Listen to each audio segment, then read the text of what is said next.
2 سال اور کچھ مہینے تھا۔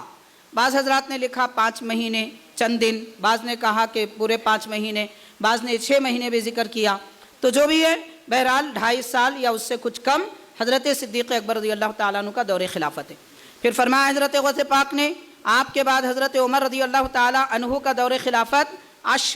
10 سال ہوا، وعثمان رضی اللہ تعالیٰ عنہ 12 اور حضرت عثمان غنی رضی اللہ تعالیٰ عنہ کا دور خلافت 12 سال رہا، وعلی رضی اللہ عنہ 6 اور حضرت علی رضی اللہ تعالیٰ عنہ کا دور خلافت پیران پیر غوث پاک فرماتے ہیں 6 سال ہے۔ اس 6 سال میں امام حسن رضی اللہ تعالیٰ عنہ کے 6 مہینے بھی داخل ہے،